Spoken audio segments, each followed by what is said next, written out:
Hello, everyone. Oh, gee whiz. Yeah, we started. Hello, everybody. Welcome to Slither's Den. We're starting off with a burp tonight. Yeah, we're here with the Talkback. This is the show where we talk about how the campaign went, any questions we had. You can find out how much. How much I made up and how little I actually knew about what I was doing. So yeah.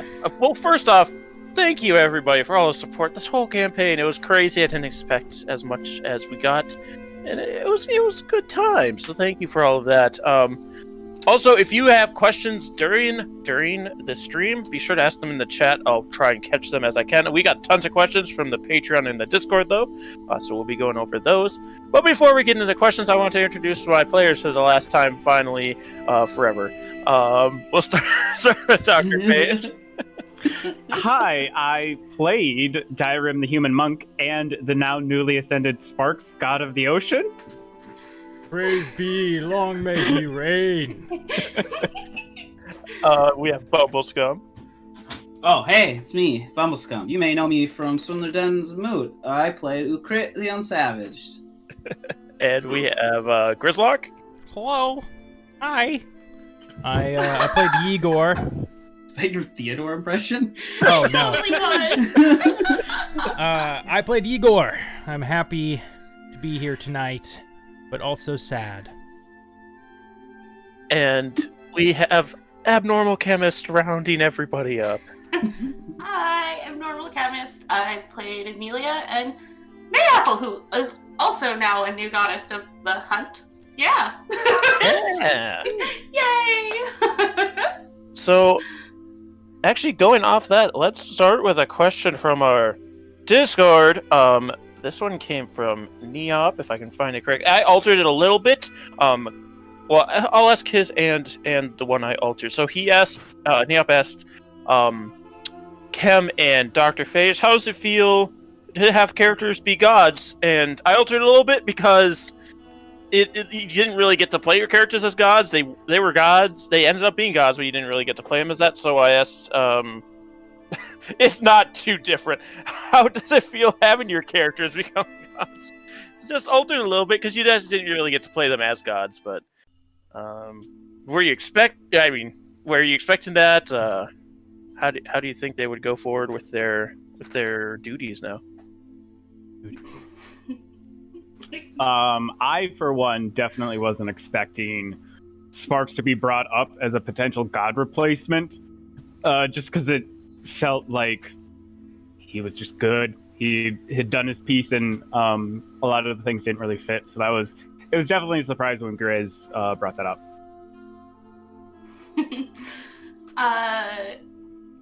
I mean, I'm super happy it happened as soon as Sharp was like, you need two gods. I was like, I know who can replace Nylea. She used to worship her. Oh, bugger. But, on her side of things, I guess, would be really great because she's always wanted to protect, the smaller folk. And now that she's a goddess, that makes everyone the smaller folk. So, yay! Yeah, I had actually thought of this a while ago. Like when I was... So we'll talk about Nylea and that kind of stuff. But when I was coming up with her being the big bad and like filling that stuff out, I'm like, well, after she's done her stuff, she'll need a replacement. I'm like, Mayapple really didn't get to see a lot, and it would be kind of nice if she took that place afterwards. So I'll offer it up and see if they bring it up as well. Because I'm not going to just be like, hey, guess what we're doing? We're pulling this person up. So I wanted the players to offer that if they thought of it. But yeah, I didn't see Sparks being offered as a god either. So yeah, that just was all on you guys. I gotta say, so being in the moment, because like none of us knew Sparks' backstory. Yeah. Like in meta-wise, I knew he was like piratey and sailed a lot and had like the Dray gun in his backstory or something. But in character, Ukrit had no idea. So when Igor mentions him for the hunt, I'm like, oh, this is perfect. I can now, so that I reference Mayapple as the god of the sea, which was not from nowhere. I was thinking seahorse. But I was like, this is perfect because I was like, I don't know, I know what he's looking for. I just don't know how to bring it up like naturally. So it just worked out. Yep. I'll be honest, I had forgotten that it had never come up in character, and I mixed the gods up while I was saying it. So It was a very Igor and Ukrit situation. Yeah, It was great. yeah. here's the trouble with Theros gods. They're fucking hard to remember. I'm the GM and I couldn't remember them half the time. So. To be fair, I do have the advantage of actually having played when the new Theros set came out for like Magic, so I at least am way more familiar with a lot of these. But it's not that hard. I forgot to add, players, if you have questions at all ever, feel free to bring them up.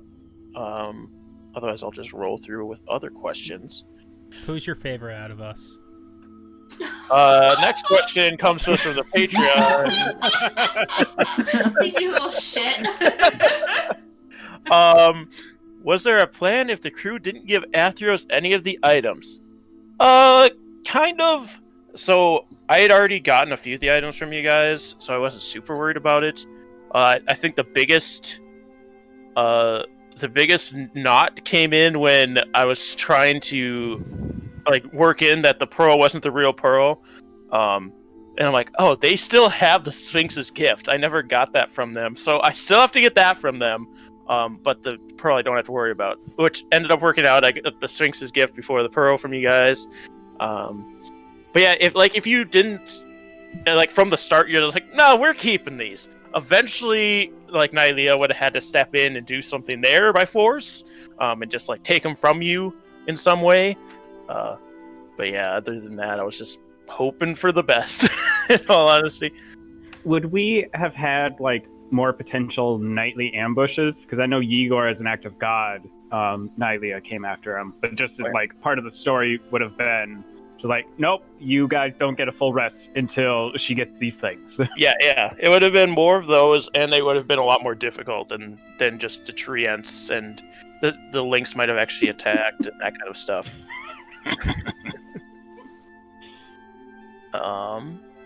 Yeah.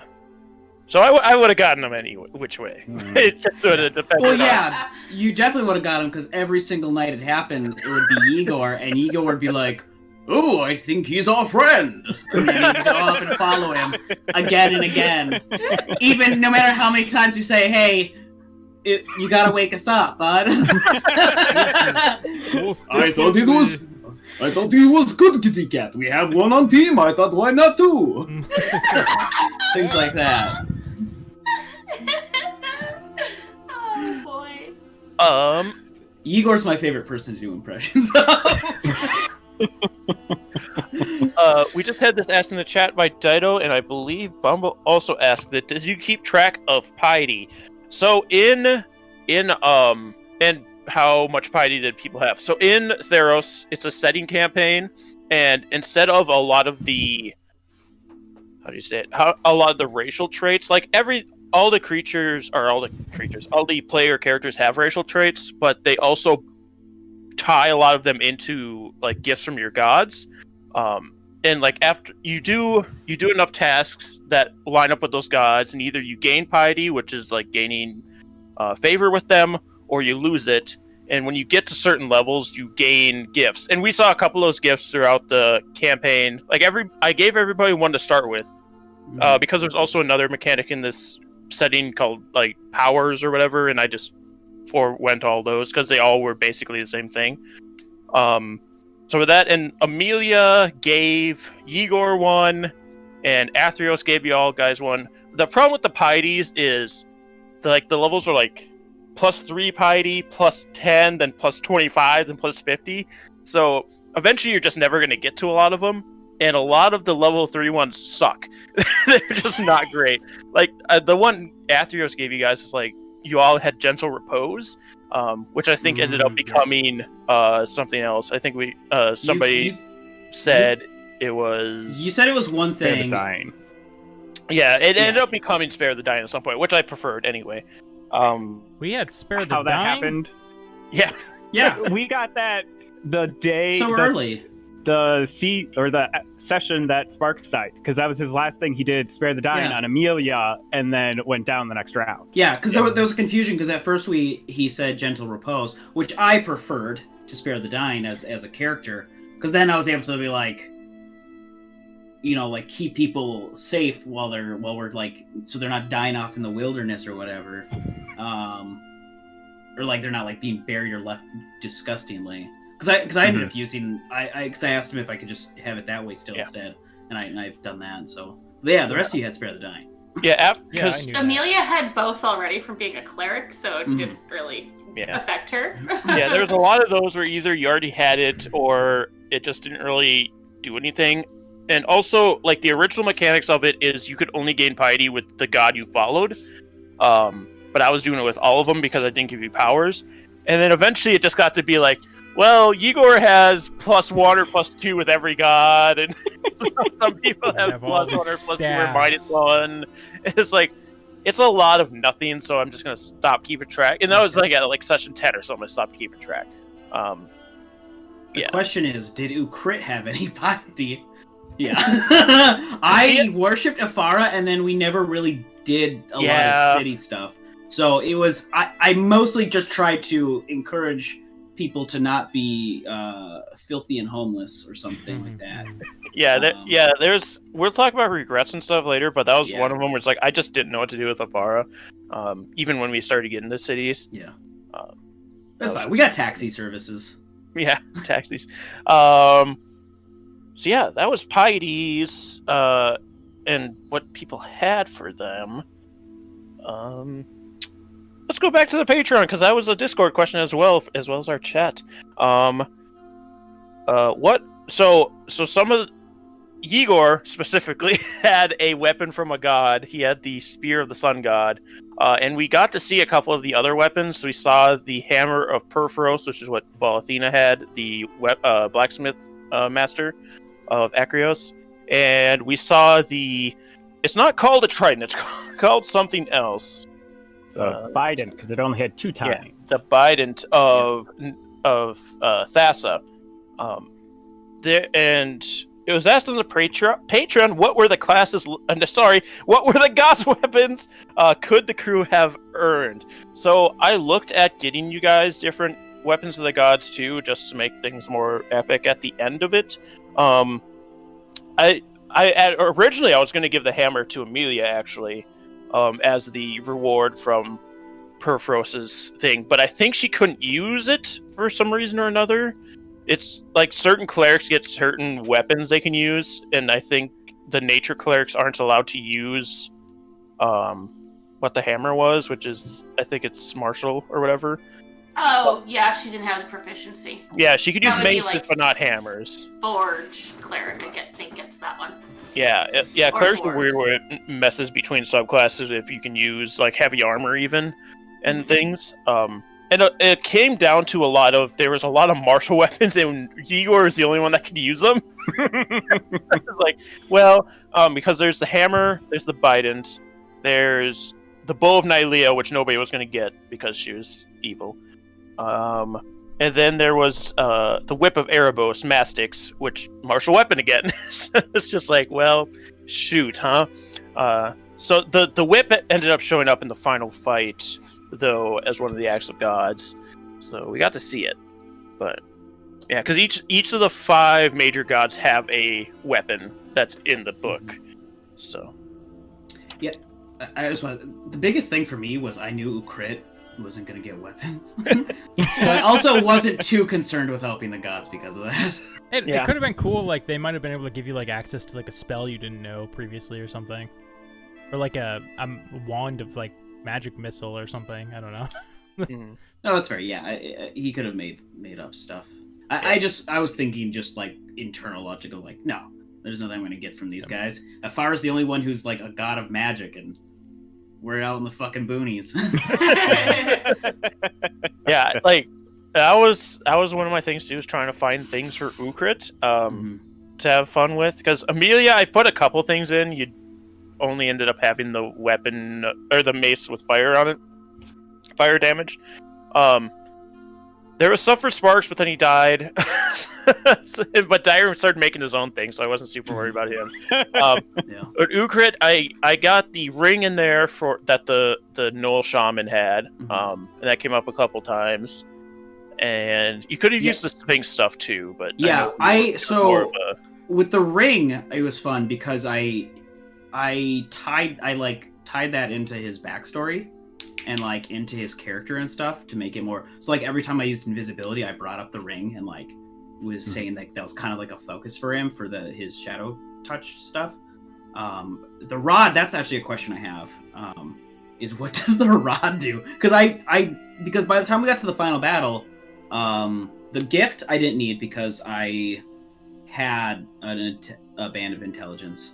And then the rod I just never used because I also had we had a game plan. And I just didn't know what it did. The rod had banishment stored in it. Ooh. Damn. And the circlet brought your intelligence up to 20, and I think it had confusion. I can't remember what the circlet had because eventually I gave up on it. Yeah. So it had things on it as well. I also just never considered anything we were giving to them as something we would use. So I never once processed to me that we were gonna use it until you like brought it up like mid-session. We're like, oh well, it's a gift. Yeah, the rod and the circlet were from the Sphinx. If people watching were wondering, the Millennium Rod, however, is going to be a great gift for my kids when they grow of age. It does have banishment stored in it, so one to use, one charge. Let's jump back over to Discord questions. We do have a chat question too. True. Yes, I'm tying that in with another one that will be coming up later. So yes, I see that one, and we will add it in. But who was your favorite NPC? Everybody, I think we have a uniform NPC. Because I didn't, to be fair, I didn't put a lot of NPCs in, and that was something I struggled with as a semi-homebrew kind of game, because it's like, they gave you the setting and stuff, but then it's just like, go, have fun. So that wasn't my strong suit. I will admit that 100%. But, does anybody have favorite NPCs? I can take future stuff. Does anyone have a different favorite NPC? I want them to go first. I want to hear this. Yeah, my favorite NPC was, just that generic bad guy, number 3. They were generic bad guys this campaign? Yeah, the Cyclops. Oh, yeah. Right, yeah. No, of course my favorite NPC was Theodore. Yeah, oh my god, Theodore was so fucking funny. We've been laughing on and off about that nonstop. It was just the rage. The rage in Grizz's face every time he got like just absolutely wrecked by Sharp. I gotta throw it up to my homie Heracles as well, though. He was pretty dope. Yeah. I really like the characters. Once we met Heracles, I'm like, oh, he's a gym bro. Excellent. This is exactly what I wanted him to be.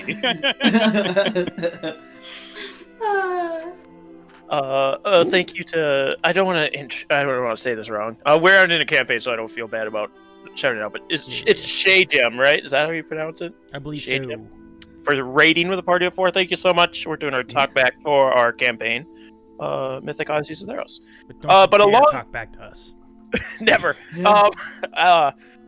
Along with Theodore, on the Patreon, we were asked what were the classist levels of Theodore's party. So Theodore at one point had a party for a little bit. So everybody, including Theodore, was level 8, which were the same level as you guys at that time. Theodore was a paladin, Oath of Glory, same as Igor. There was a human who was a cleric. I can't remember what circle, because he didn't matter at the end of the day, because he ended up getting tangled by Karametra on the way there. Obviously not nature. Yeah, obviously not nature. The Trident was a ranger, so he could help them find the Obsidian Pearl, and the Satyr was a bard. So. We could have beat him. Yeah, I mean, they were also down a person by the time you were going to fight them. Yeah, you We- beat him. No. True. No. We We beat way him. too easily, and none of us realized. Well, that was too simple. No. Here's the thing. We absolutely beat them, because as everyone knows from the Art of War, the battle's decided before the fight. We had Amelia helped get rid of one of their party members, and we swooped in there and we suggested they just fuck off, and we beat them. I would like to say And that then we converted one of their teammates. the art of war, like you were saying, happened. The victory is won before when Igor said, "Oh yeah, we'll meet you there and help you out." Yeah, there you go. See? Mm-hmm. Yeah, we kept laying it in there. We for as goofy as all of our dialogue was, I think we were all thinking 3 steps ahead. Right, of course. I was thinking endgame the Yeah, whole time. yeah. Liars. Fucking liars. You say that, but I had suggestion prepared. I had that I have to prepared for the final fight if I had a chance. Ooh. I had That was her Divine Smite backup plan if prepared she needed day a minute. 1. My fists are ready. I was still ready to go down. Ukrit mentioned that we would succeed. Session 2 when we met. No, Session 1 when we met Theros, I think. Or Session 2, one of those two. So, fucking 20 dimension chess. Right here. Speaking of 20 dimension chess in Session 1, I brought this up to a couple people. How the game laid out was determined in Session 1 from a single roll.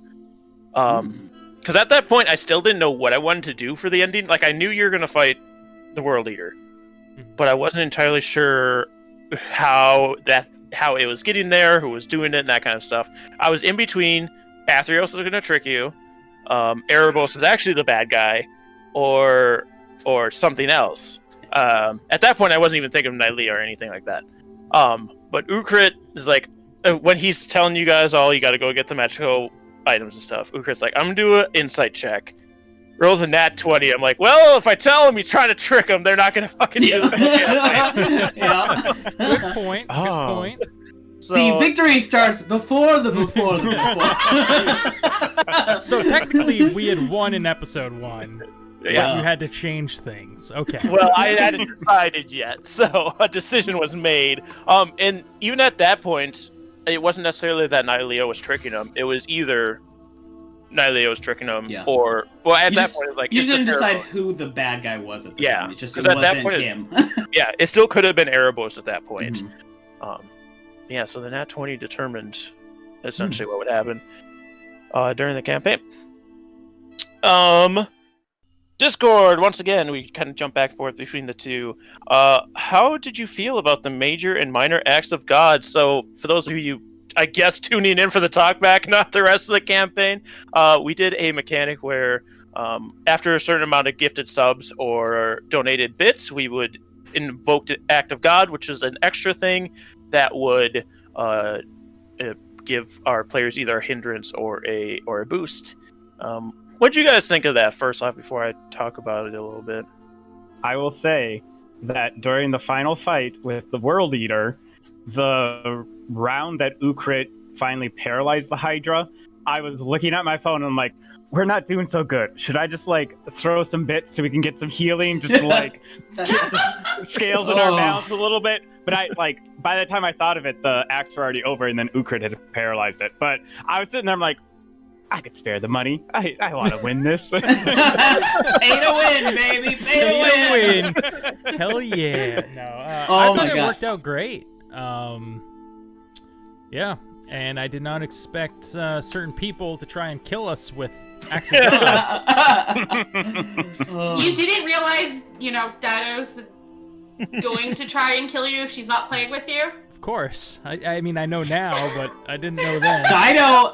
Dido spent her entire Life college savings. fund, her entire children's college fund on this to kill us, and it didn't work.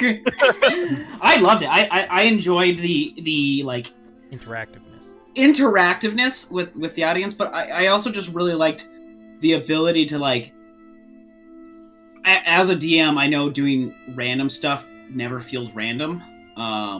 So having like a third party kind of help influence when that stuff was happening, I thought was really fun. Because then we just never knew when or why they were gonna. Well, we knew why. It was always because they want something from you. But you never know when or who. And I thought that was just really fun to have that kind of just like, oh, now this too? I already have 5 things to get. One of my favorite moments of the campaign was just the first time that Dyrim ran into a god. He's just like, and we're like, yeah, it's no big deal. Happens all the time, man. You'll get used to it. Just like, though, what? Am I crazy? And then it works for him on his like first try. And he's like, all right. I guess I just never tried before. Why didn't I try to pray before? I think it was the second try he got. It was, yeah. The first. Okay. They were nice for me sometimes too, because like those 2 side quests you guys did were major acts of gods. They wouldn't have happened otherwise. Yeah, we still have sparks. Yeah. after a certain point, the pieties started becoming minor acts because I started running out of things for them. So I just started giving you guys pieties off of minor acts. Yeah, which so I think that's good. That is a nice like soft boon to give us, not necessarily like having to like disrupt the whole adventure for a session. Yeah. Because at certain points it's like this is going to derail everything if a major or minor act happens here of a certain effect. Because at first it was very random where I would just roll off the table and I would have things predetermined in my notebook, be like, okay, well this is happening now, and then it became a point of these are things that won't majorly derail the story, but are still big enough to like warrant them happening. They really helped set the tone of the show early on, because I mentioned this like very early on with us, is that like it became a semi-pattern. Like we'd have an episode on the main quest, we'd have a side quest, we'd have a main quest, we'd have a side quest, and it like became kind of like this bounce and like this rhythm of like where we could be more lighthearted, where we had to like get into combat for the boss rush, and it kind of helped like dictate how we were going to do the rest of the show. I know during the ending we didn't quite fit that same mold, but like it was pretty much still somewhat in there. Yeah, it gave you guys things to do while I was still getting the end story together. Was a lot of it too. A lot of the lore I was like putting in place to tell you later on. Some cool things that came out of it. Keranos showed up a lot more than he would have otherwise. And you guys, to a point where you guys thought he hated you. But it was just that I kept rolling him. And really the only thing you can do with him is thunderstorms. I had the storm giants as his major act at one point, which another regret of mine is session 2, because I don't think I handled that encounter as well as I could have. That just personally, I don't know how everybody else felt about it. I'm not asking you guys either. You don't have to tell me. But yeah, that was one of the things. Just like, I didn't feel great about that one. I thought it went well. I thought it was a great introduction of like, we had the first episode of, hey, here's your quest. You're just a bunch of schmucks. Now you have to go save the world. Oh, and by the way, one of the gods is assailing the city you're in. This is a big deal. Things are actually happening. Like it really helped set the tone of things can go very bad very quickly. Also, while you were still setting up the campaign at that point, but if you look at it from a whole product in the end, it became a huge smoking gun of like, and again, one of Ukrit's many accurate predictions of how things are going to go in the moment, where I was like, we decided that the storm god hated us, and then as we kept going, we were like, no, don't interact with nature gods. They hate us for some reason. And it turned out they hated us. So in the setting book, they set up something that I kind of threw in as a, maybe this will come up, maybe it won't, and it kind of did, but it didn't fully come to fruition. So the whole reason he was, I don't know if you guys remember this, I think some of you do, the whole reason he was sending the storm giants to assault Acreos is because King Annex had died, who was a follower of Heliod, which is who you ran into in the Skull. And his wife, Queen Siamede, had disappeared, and she was like an oracle of Keranos. So he had sent the Storm Giants because their King Annex's niece had taken over and wasn't doing her job well, was very weak-willed. So he had sent them to, like, essentially try and take it over to put it back in line. And the book tells you that the king is dead and the queen is missing, and that's it. Like, there's optional side quests and stuff to do, but it tells you nothing else about the rest of them. It's like, well, what the hell do I do with that? So I brought it up as something that could have happened at some point. Like, you could have went to find her or something. And my reasoning was that Nylea had taken the queen somewhere to make Keranos mad as another distraction for you guys, so that he was sending these storms and these giants, and it was something else for you guys to worry about as well. But yeah, it never really came up past that, other than King Annex, who helped him out. Yeah, it was weird.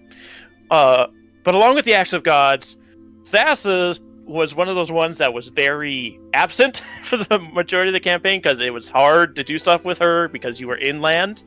But then eventually she got her major act, where she did the tidal wave with Ukra and Amelia. And Amelia, this was one of your camp sessions you were gone, so you weren't there to talk to her about it.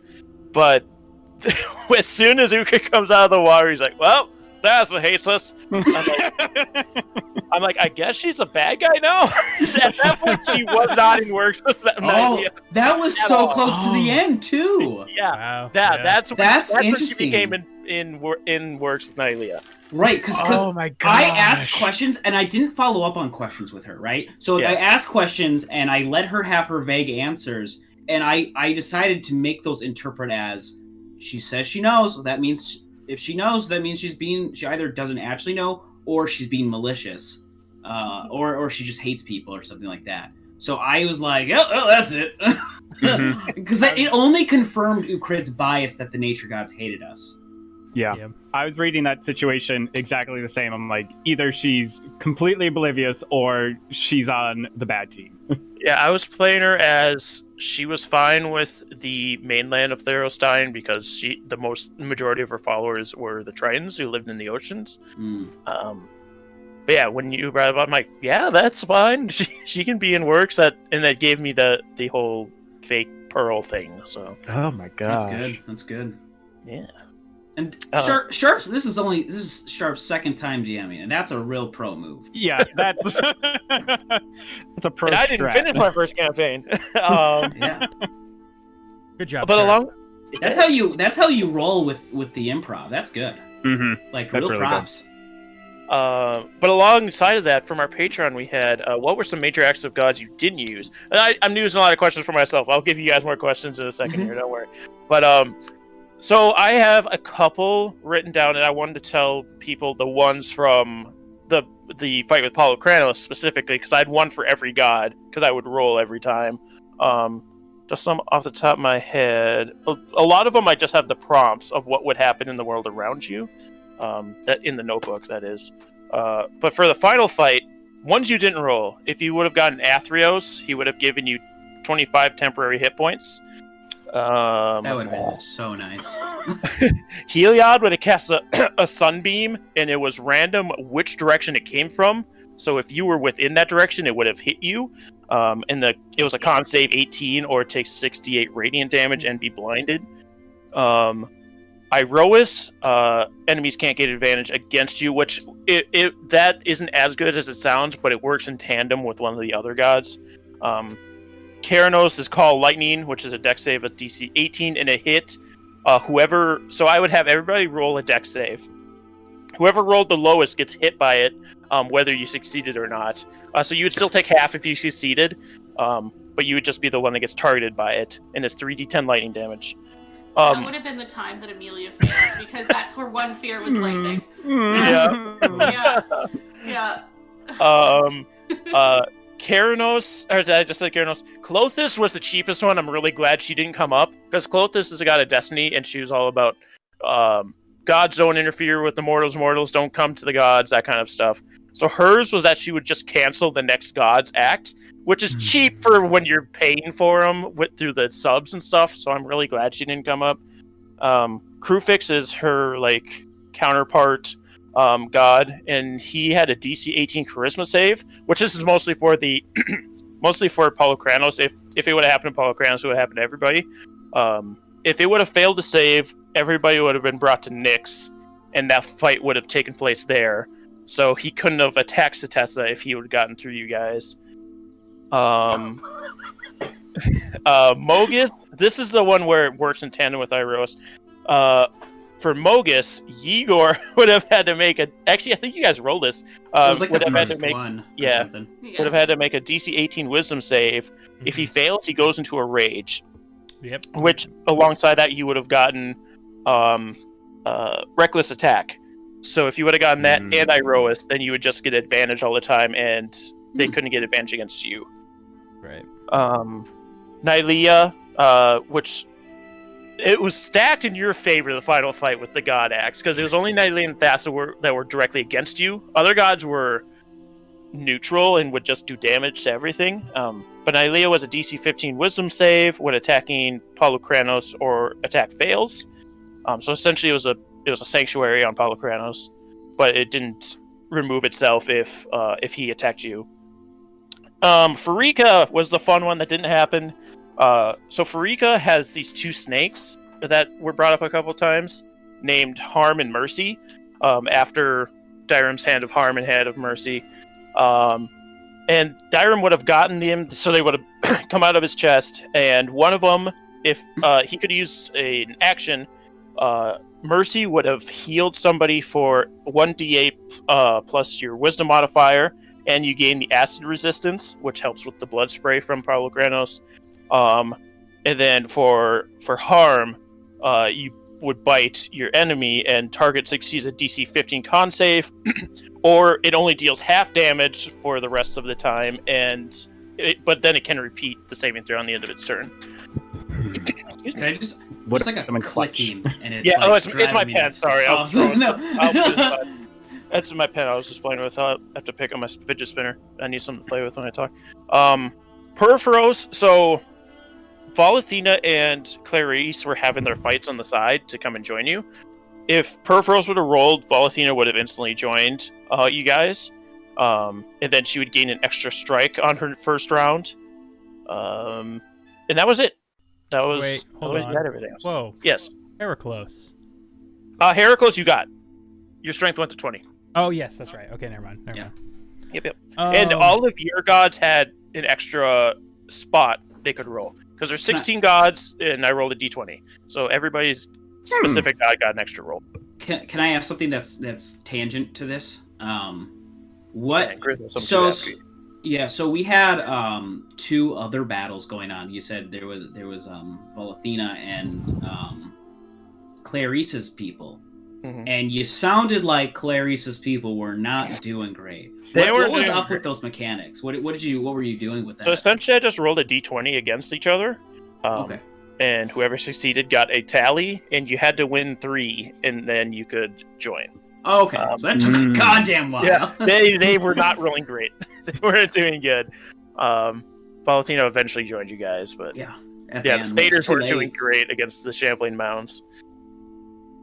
So what was not what it seemed? I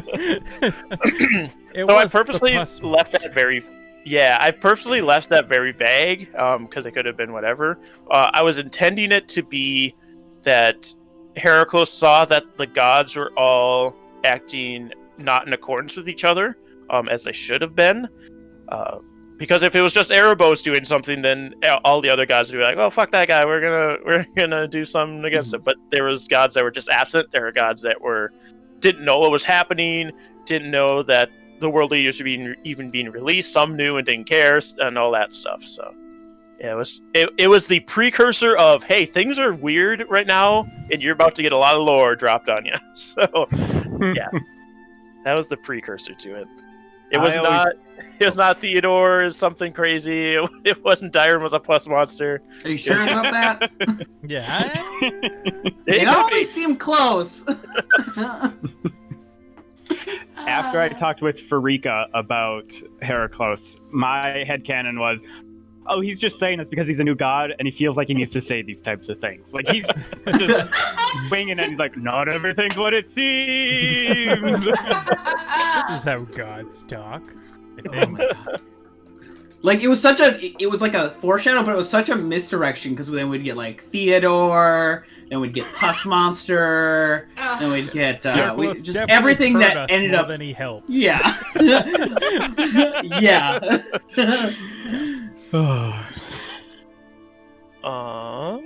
I want to find questions for you guys. Oh, we had.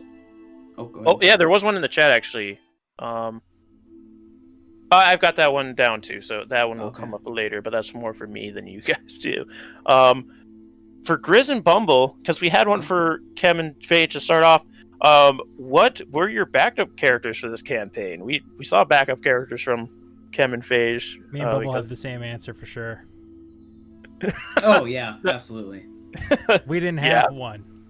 No. Did you have one? Bumble did have one. I had 3 ideas at some point.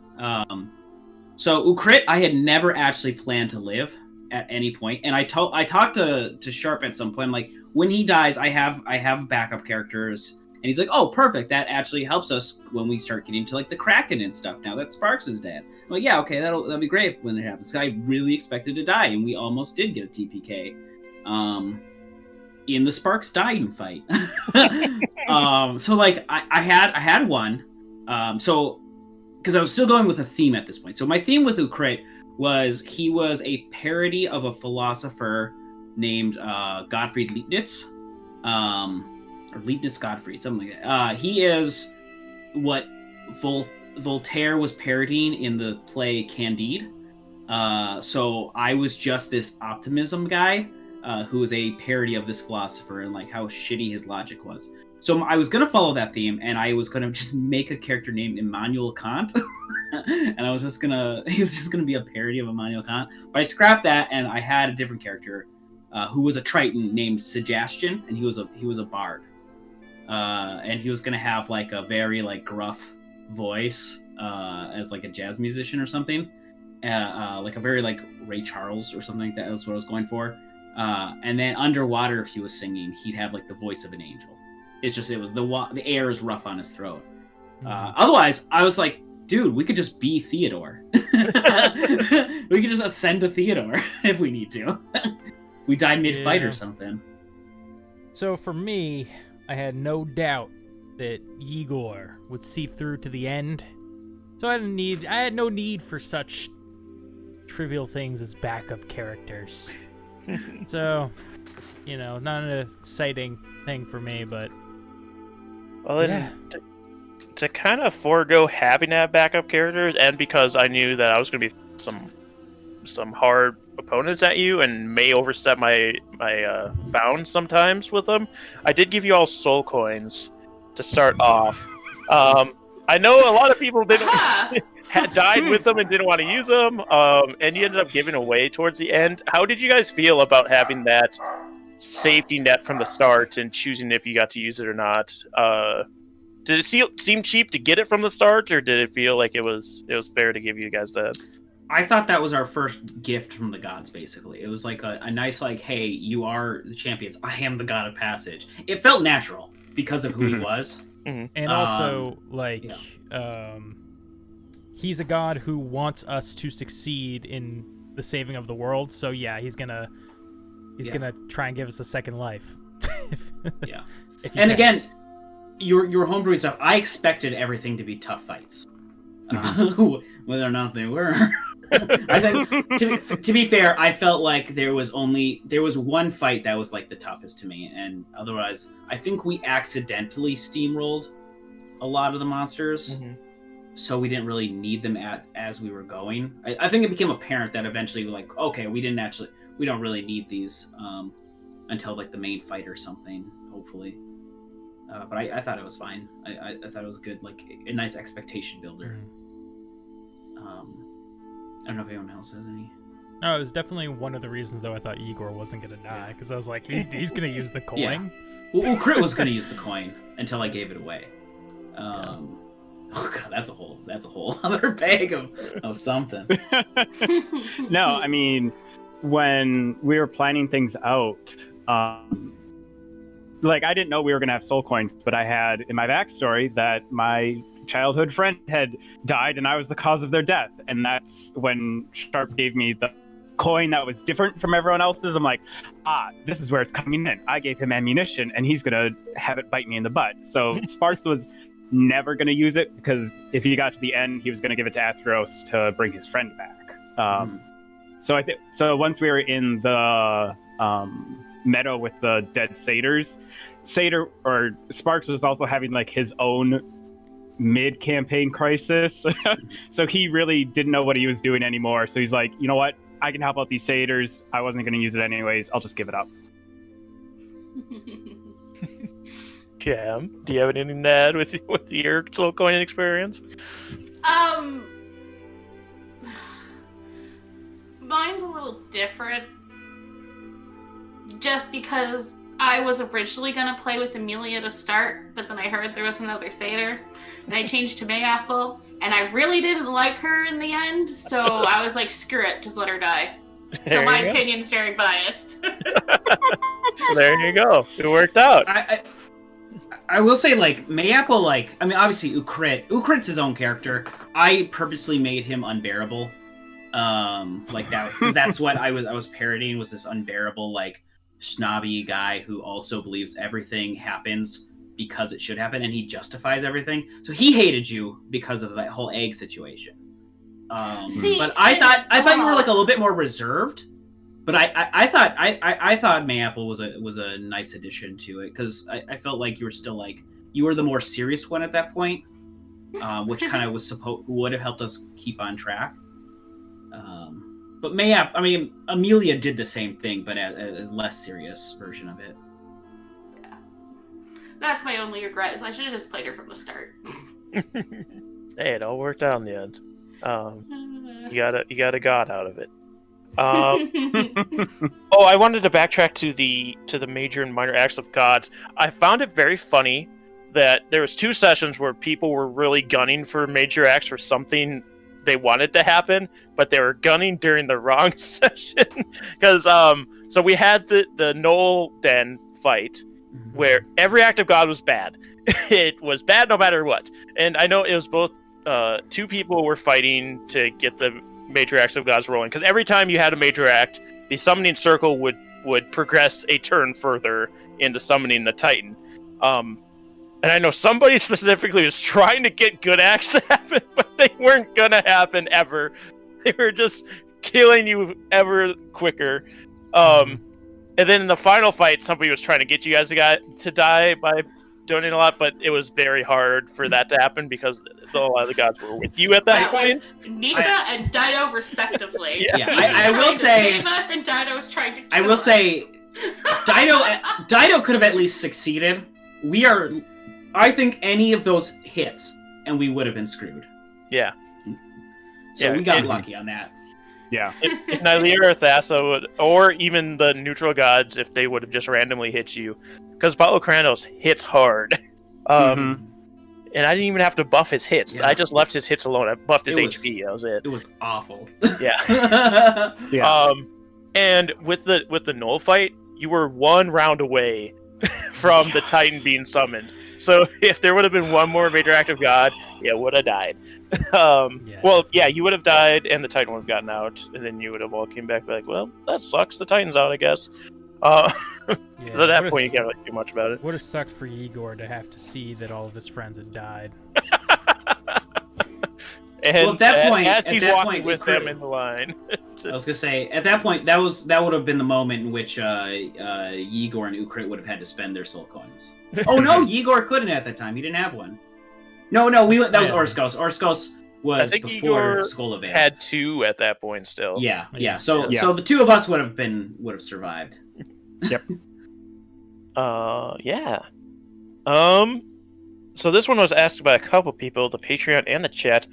Were there any gods you wish were more involved or we knew more about?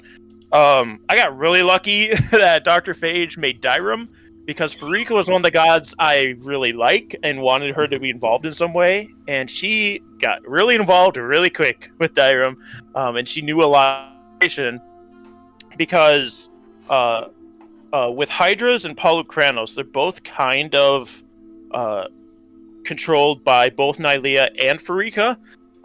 So she kind of had that information. And Nylea and Farika are actually, we're really close. So behind the scenes, Nylea was, she was tricking Farika into she got the God Killer poison, which is what was on the arrow that shot Athreos, but you guys are able to save him from that. She was able to, give control of the Hydra to Athreos for the teleport, as well as get more information with the Polukranos through her, and that kind of stuff. There's something else with Farika. I can't remember now. I just instantly forgot it. Anyway, but yeah, I'm really glad Farika came in. Other than that, it probably could have been cool for Klothys and Krufix to do more stuff, but it would have just put a lot of barriers in you guys' way. Maybe I would have liked to see Heliod just a little bit more, because I felt like I was getting this great gift from him, sort of like his spear, and I was expecting him to become slightly more involved with it. So that would be the only god I could think of. I wish we could have got more Klothys. And that's from a standpoint of that's theoretically who Ukrit should have been worshipping as a god, based on his idea that everything happens for the specific reason that it happens. He's a very fate and destiny guy. Brought up to you. And I was like, he's like, what do you mean? Why? Okay, that's weird. Anytime you reference anything of what the character should have been, he's like, why? Because he just thinks in a certain way. So I wish that would have happened. I wish Heliod would have been more involved. And I think I tried moving towards that direction too, because I made it, once I realized certain things about my backstory, it made sense to try and introduce him more too, because it just could have been a better access to my backstory rather than Orskos. And then just, what was the secret that the Medusa had? Oh, yes. I was actually going to talk about that as well. That was the other thing with Farika and Nylea, because Medusas are Farikas, and the Medusa was in Nylea territory. So, again, behind the scenes, essentially Nylea had allowed Farika to move one of her Medusas from, is it the Setessan Forest, which all they're in? So, Nylea already has, a lot of the Medusas hide in Nylea territory, Nessian Woods. But she allowed Farika to move one of them further north to try and spread them out so that they eventually have to give up their secrets to people. And so that was it was a hint, but not really, that Nylea was trying to get in good words with Farika to get through everything. I didn't really have a secret for the Medusa. In all honesty, I forgot to have her talk for a lot of the time. I think she didn't say anything until the second half of the fight she was in. So yeah, I kind of dropped my spaghetti on that one, but I mean, Sparks died, so what can you do?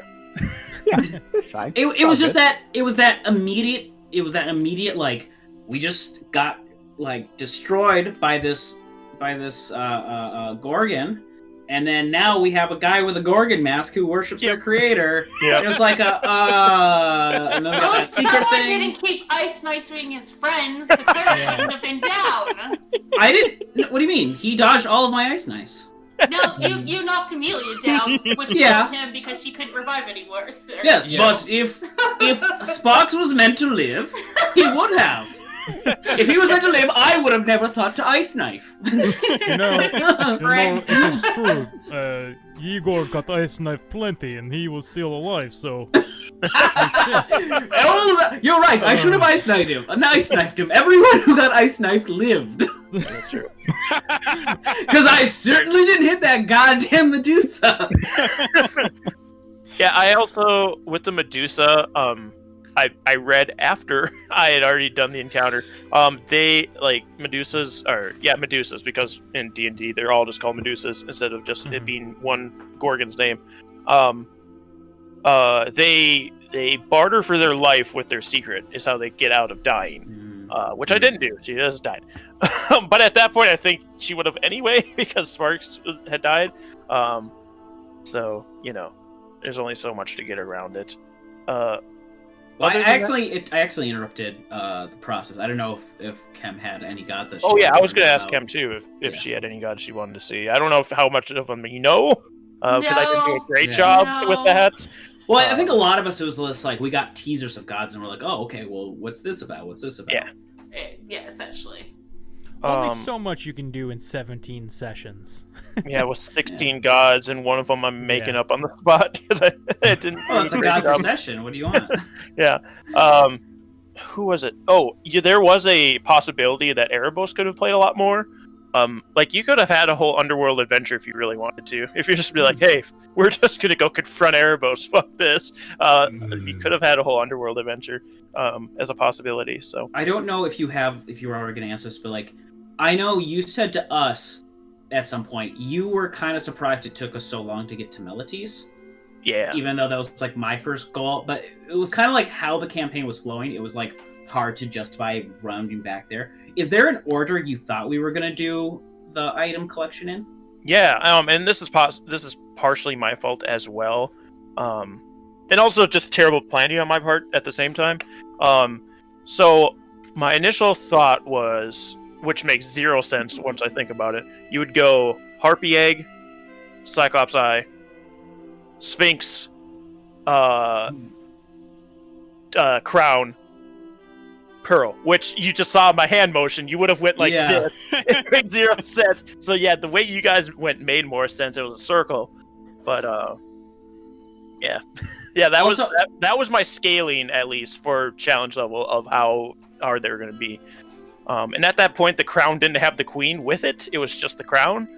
So it also, the way we did go, I will say, made the journey back to Melites that more enjoyable and entertaining for me. Because that was my go-to. Hey, step number 1 to saving the world, I get my bet money back in Melites.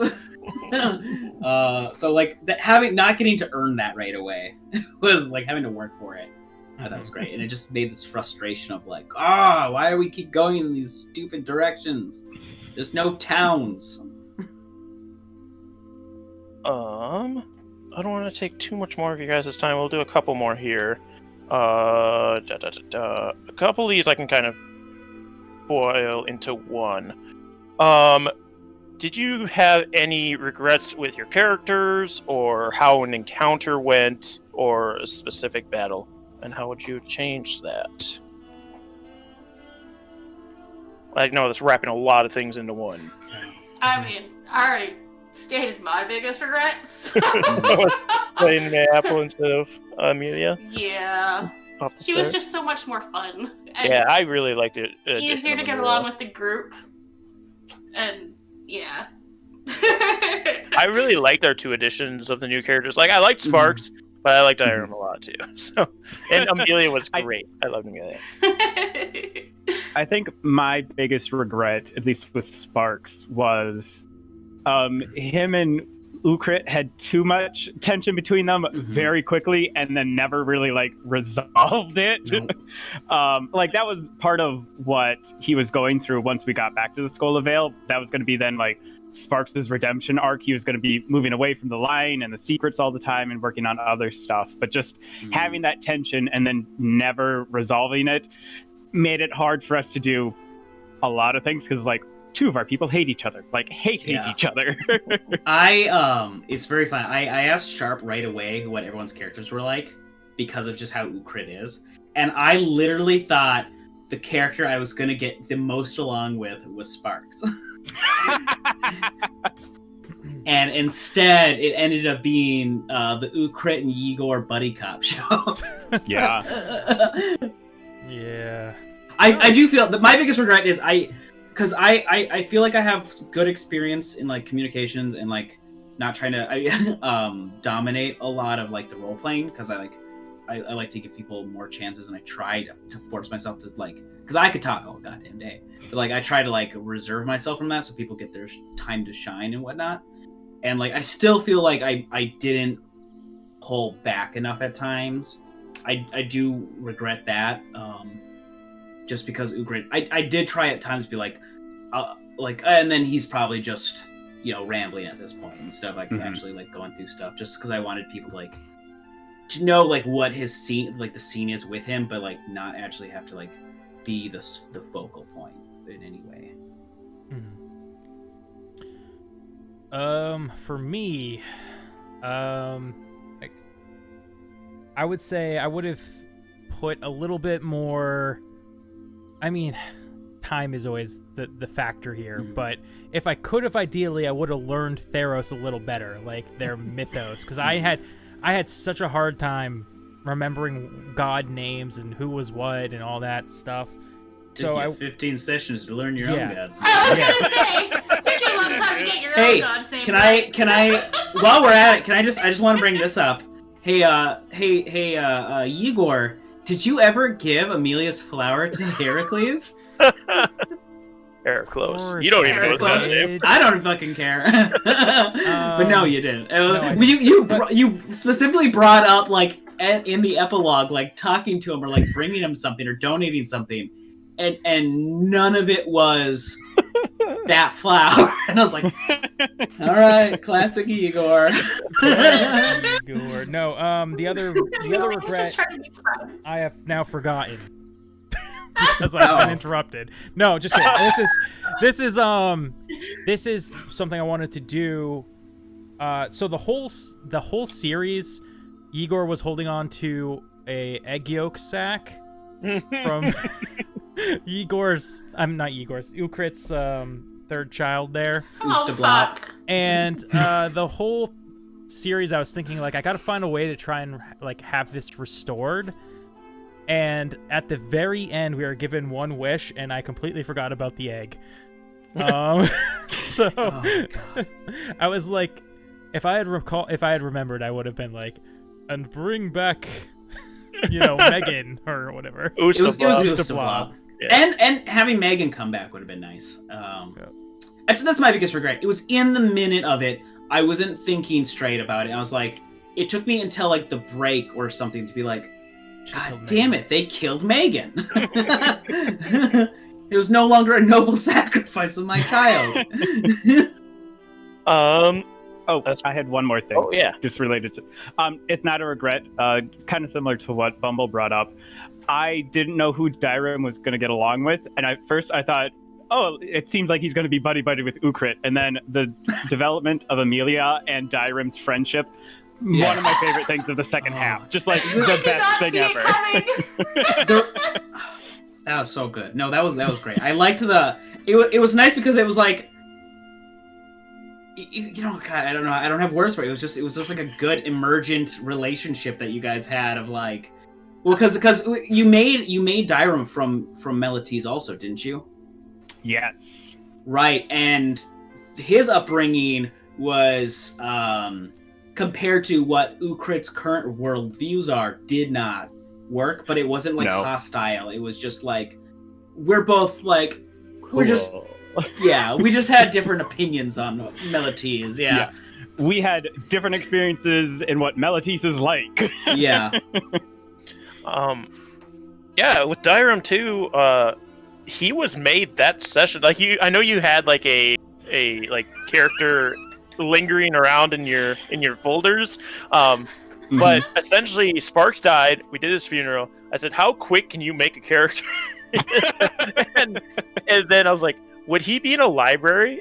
And I'm like, cool, I got a place for him to be with our upcoming campaign that I'll be DMing and other campaigns that I DM. I wouldn't have the character be in the same session Maybe not even the next session. There's opportunities for like long periods of time for new characters to come in, because you need that impact of that character being gone before you chuck somebody new in. And it's always weird when a party's like, "Hey, somebody just died. Want to join us?" But with the speed of Theros, it kind of works to just chuck people in, because there's these days that aren't talked about that are in between those times. So, well, like also, we weren't even expecting Dyram to come with us while we were doing it. And we knew eventually he would. But like in character, we're like, oh, cool. Well, we can see ya. No, specifically, me and Grizz had the same idea. Like we got back to like a town or something, and we're like, oh, you're still here? Yeah, exactly. Yeah. But as far as my own regrets as a DM, I already talked about session 2 was what I felt was my weakest. I'm glad people enjoyed it, but it will always burn in my head as I could have done that a lot better. What else? Do you want to say anything like about our characters or anything like that? Dude, yeah. I have something. What was your favorite thing like that about your character, or something like unexpected that you didn't expect to like so much about your character, or something like that?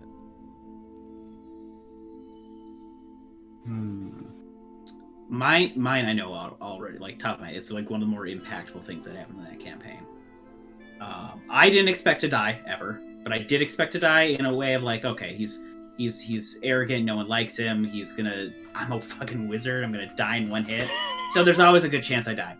But I was like, ooh, Kurt's World Theos, he's never gonna die, he's invincible, because if he was going to die, some bullshit about why he should be alive at all times. And I made a lot of those up as we went. But the most important one was like, I was not expecting to become a father. And it, based on my backstory for my character, it like really, I didn't show it a lot, but like it really impacted me. The death of Ustavlop really hurt.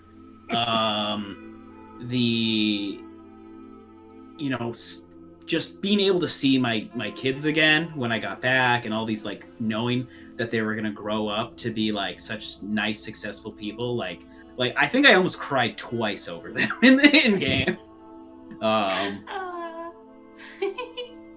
That's adorable.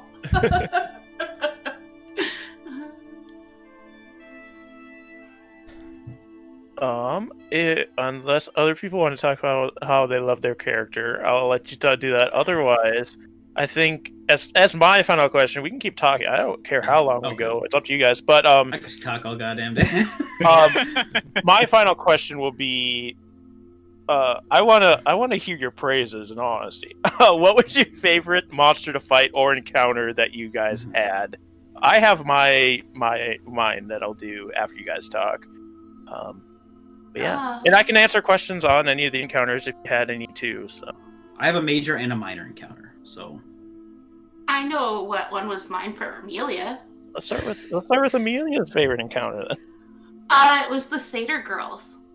Ooh, good choice. It didn't get to really roleplay it out because that wasn't really the campaign that we were going for, but this goes into her backstory. She got lost when she was 8 following a bunch of mushrooms that were randomly sprouting. So these 2 little girls who got lost in the woods and never got home just reminded her of her, and like to her was like, I could have ended up like that.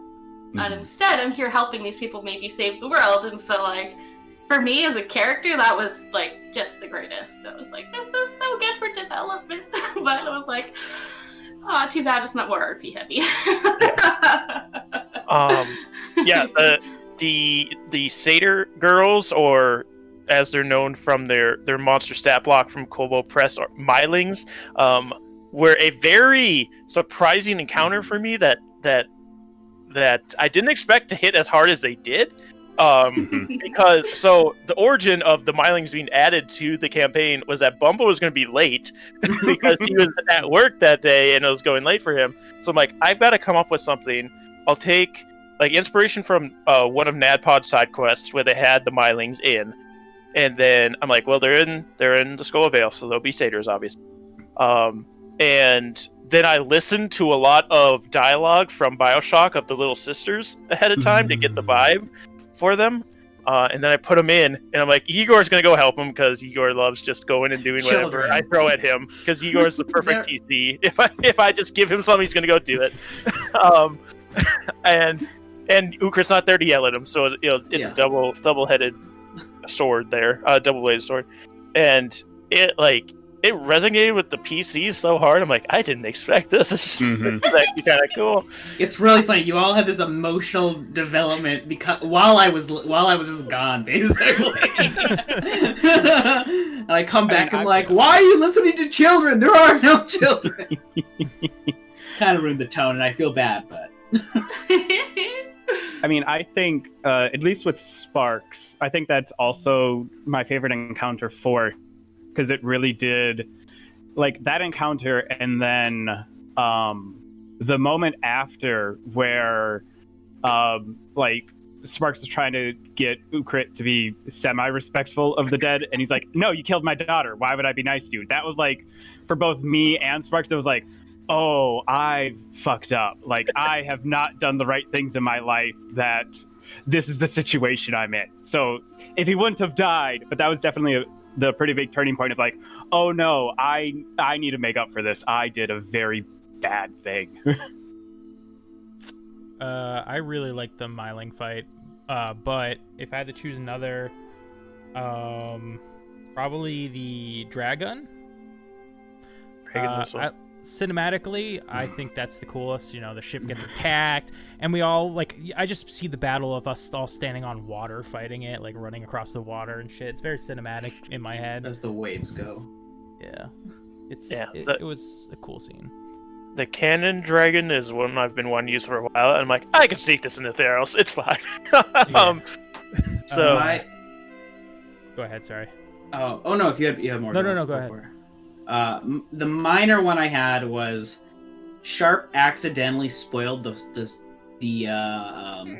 Sphinx encounter for me, the statue turning, because in a home game we were in, I had a statue, and he was just so insistent, like, well, it's facing something. They only faced an entrance, and I was like, oh, and like, and so we kept searching for something. I'm like, okay, and then puzzle came up. I'm like, oh, that's why he knows. In that moment, I was like, I'm gonna give him ideas for the Sphinx, but I have to figure out this puzzle here.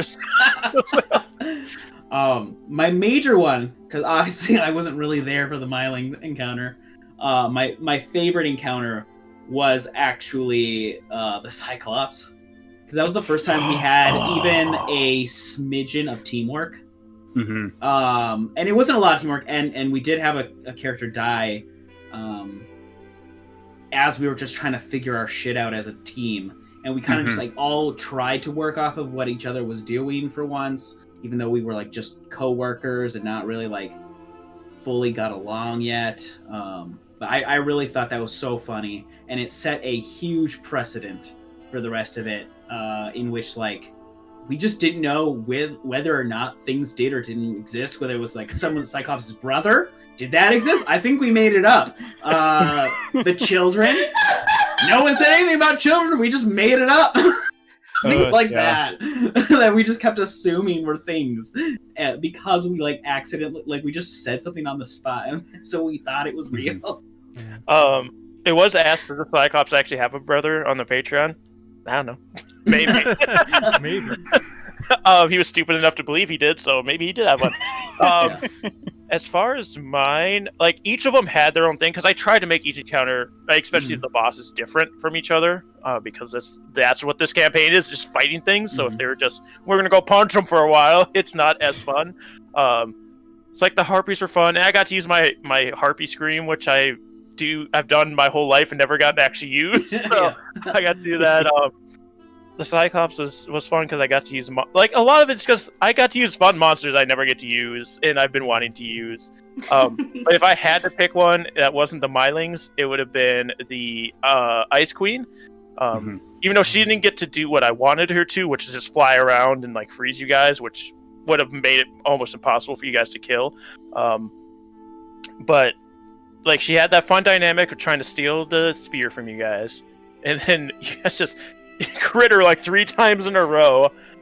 before she even became a moth, and the book gave no information on this, and originally the crown wasn't one of the items at all.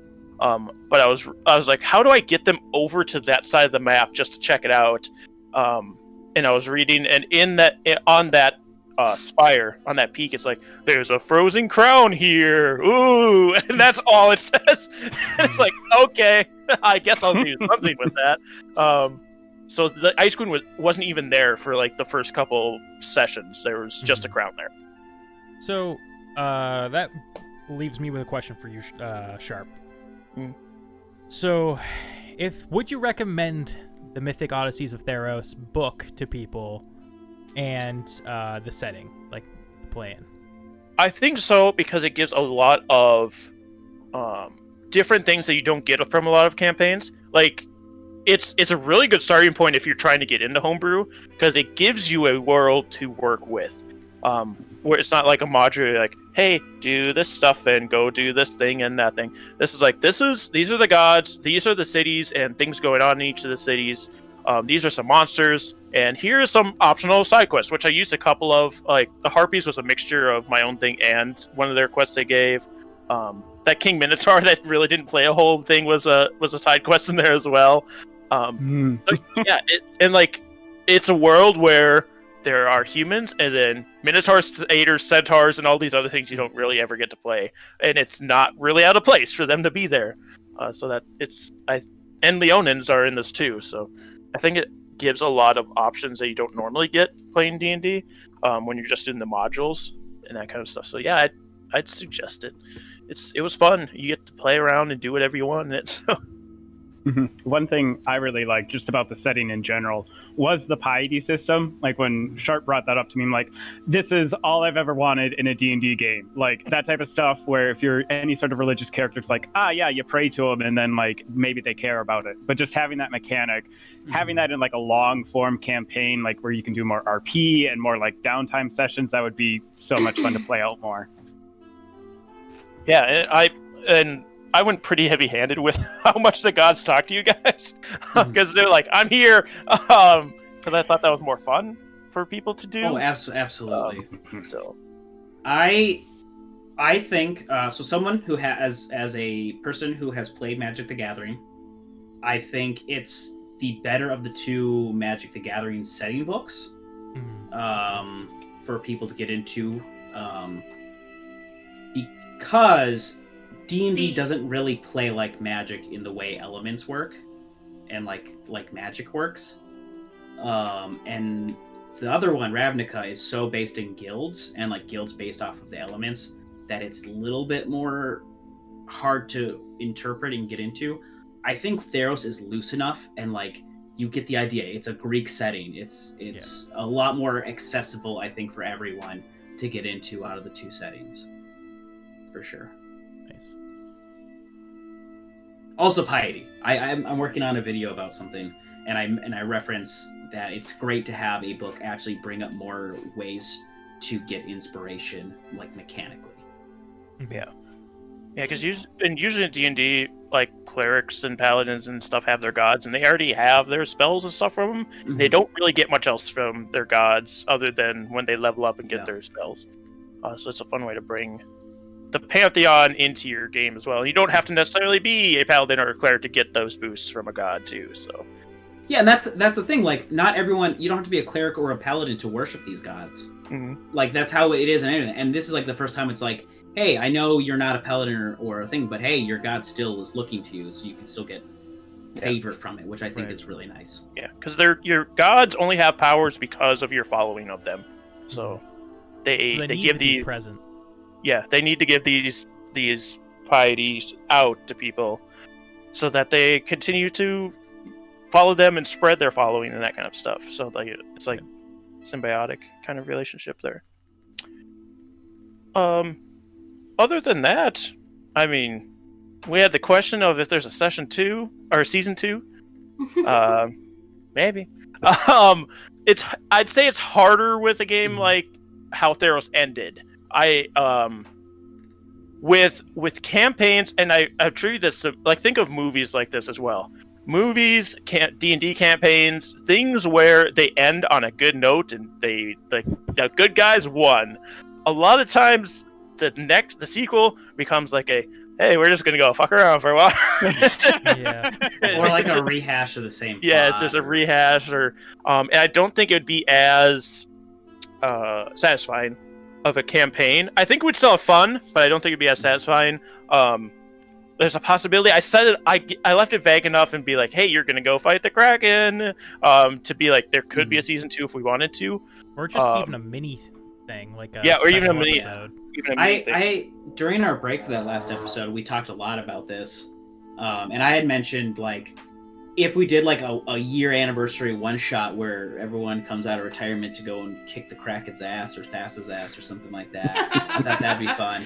We did the epilogues, and I thought the epilogues were really good. I actually probably enjoy more that like conclusion that we had. Yeah, versus... I wanted to talk about that some too.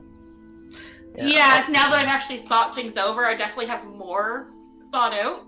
Yeah. It was just like on the spot, I was like, shit, what was I gonna do? The one regret I have, when I had my epilogue scene and I was on the mountains in the Heliod's temple, I didn't look out with my children over Oriscos and have us all spit on it. That's my one regret. That was it. Yeah, because like sequels tend to ruin epilogues sometimes too. Yeah. Because like your character made all this growth, and if you want to have a dynamic character in a season 2, you have to have growth. So you have to revert your character, and it kind of ruins it. Like Fandelver, I think, is a really good one to have a season 2 because all their characters failed a lot, so they didn't really get to have that big moment. Like they lost, the person they were trying to save died. One of their party members was killed in front of them. One of their party members turned into a damn dragon. So like that one really works for a season 2. Whereas this one doesn't as much. But I will say this campaign was heavily based off of an idea I had for homebrew at one point. So that's always a possibility of doing that. I have to change it, obviously, because I can't do the trickery of the person sending you out to get the stuff. Because it was based off of the Chinese zodiacs, and you're essentially getting these magical items from each of the zodiacs. And the dragon would have been the one sending you out to get all these to like save the world, but actually the dragon wants them all for itself so it can kill you. So I'd have to change it, obviously, if I did that. Otherwise, I thought about doing Monster of the Week, which is just like this, but it's like watching... it's like Buffy the Vampire. Yeah, like Buffy or Supernatural or something like that, where it's like episodic, not sitcom. Episodic stuff. Yeah. Some might say where it's Monster of the Week. Yeah. So like you figure out this mystery of what this monster is, and you go kill the monster and get rid of it or whatever. But Grizz, you had something you wanted to ask too? Oh yeah, just I think it was how do you guys feel about where your character left off, and is there anything else you want to add to it? I'll let someone else go first. I can go first. Okay, go ahead. No, I mean, with Sparks, I had things, but he died, so it doesn't matter. I think Dyrim came out of this, honestly, the most ahead out of anyone, because he was just going along for one adventure, and then got to meet his goddess, got to beat up this huge thing, got to collect all of these cool things, got all these great interactions. He had very few bad things happen along the way to him, so I think it was just like, cool, this was a net positive for me. I got a bunch of cool stuff, and I get to do more cool things in my life now. Yeah, for me, Igor, he was not super thought out by episode 1 or even 2. I kind of had to feel out the campaign, and then I really got into Igor after a couple episodes. But I really enjoyed like the bromance that developed, and like playing that was really interesting. But I loved like having to at the end, I know it was a very quick turnaround of like, I don't like Theodore because I'm jealous, to like now he's like Theodore's his squire and stuff. But I really enjoyed that arc and change for him in like the final scene of like his wish. Like everybody's expecting like, hey, I want to be a god, like so I can hang out with you, and then changing that last second. I thought that was fun to do. So yeah, I really do like it because I like the ending because I like imagining her, Igor and Theodore going off on adventures and Igor continuing to try to become a god, but in his own way. Fun idea. I do love that this campaign became me trying to come up with new encounters and how to mess with Igor that session.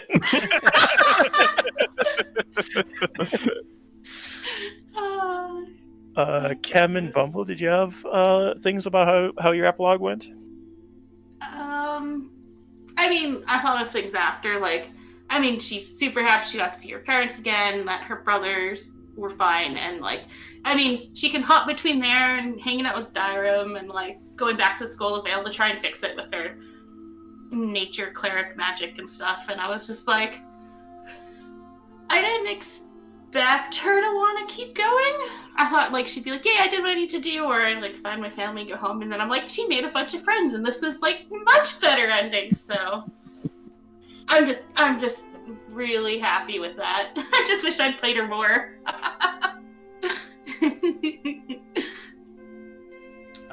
Mine's quick, because I already, mentioned before, I wasn't expecting to become a father, so that, really impacted me. Ukrit always decided from the start that, this is just a job, and they're all coworkers, so he was going to retire no matter what, unless he had the opportunity to go and hunt down Thassa and Nylea, which Sharp said, no, they're pretty much gone off the radar, so I was like, okay. So then he would absolutely just retire and try to raise his children the best he could, which I absolutely in favor of what he got out of that. I think it was a good ending. And with that ending, I think we've come to the Q&A's ending.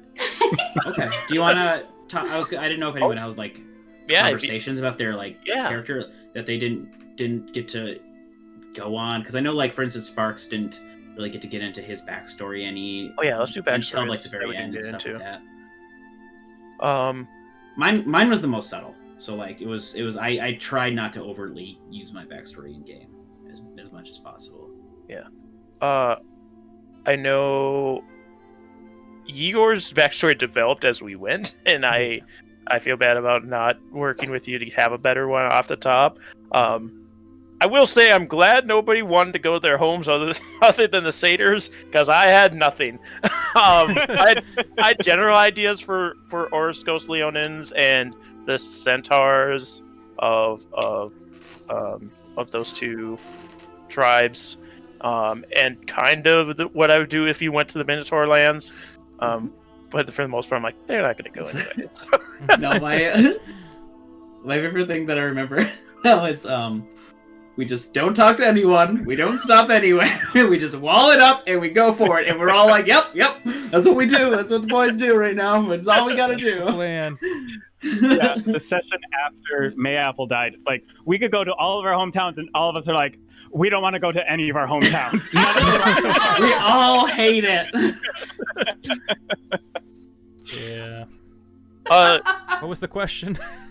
Backstory stuff you want to share. Yeah, no, just like I was saying, Igor wasn't my most thought out character, but I think that ended up being a good thing because it allowed me to be more flexible in the end. His backstory pretty much was what was played out. He went on a journey. He started out as a kind of a standard Minotaur, but then he ran into Heraclos in the maze where Heraclos had a mission. He was going to get it was the skin of something. What was it? It was the golden apple is what he was going for. Oh, he was going for the golden apple. That's right. That's what that one was. So we were both going for the golden apple. I was going to get it because I wanted to grow a apple orchard in the Minotaur lands to feed people. And then we just ended up becoming friends and adventuring together for a little bit. So yeah, you guys pretty much caught the tail end of that, where he had already become a god, and Igor was just kind of left had stories. That's it. I kind of liked having it open into two because it allowed Grizz to just make up stuff during sessions with, oh yeah, we used to bathe in this river. Yeah, bathe in the river. What river was that again that we used to bathe in? Yeah. Fun times. Oh my god. I do feel bad about the centaur stuff because Kem sent me a novel on her backstory, so we didn't get to talk about it. I loved it. But do you want to talk about either Mayaple's or Amelia's that we didn't get to see at all? I can kind of round off both. So Mayapple, her original story was, grew up barbarian in the, I think it was called Theros tribe? Ferris or P. A lot of these words start with PH, which bugs me. Because there's Ferris is Pheres, and the other Ferris group, and they were the ones that would corner people on the road, steal from travelers, things like that. And she went out one night on her own and saw everything happening and was like, okay, we can't do this to people. And that's why she left / had a fight / got kicked out and was trying to become less barbaric. And then she got caught by those people for trying to stop some poachers from torturing a creature and got thrown into this whole mess. So breaking the egg was a complete accident because she was just trying to save Ukrit. And then that got him mad, which got her mad, and then so her point was to try and not be barbaric anymore, but that didn't work out. And then Amelia, I think I rounded it off already, lost, found, and alone for a long time. She hated lightning because she got lost in a thunderstorm. I don't think there was much more to add about her. Just poor Mayapple never got her story out.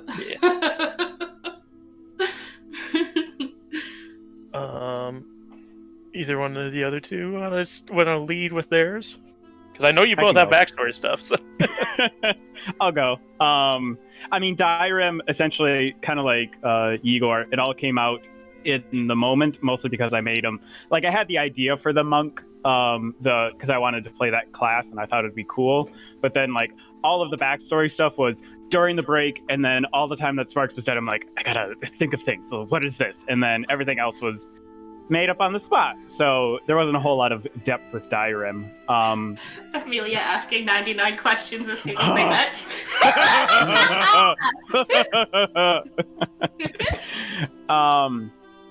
Sparks really was just a kind of lifelong fuck up. Like, he got kicked out of his hometown because he inadvertently killed his friend, which is traumatic in and of itself. Then he went to the city that we were saving at the very end, Setessa? What?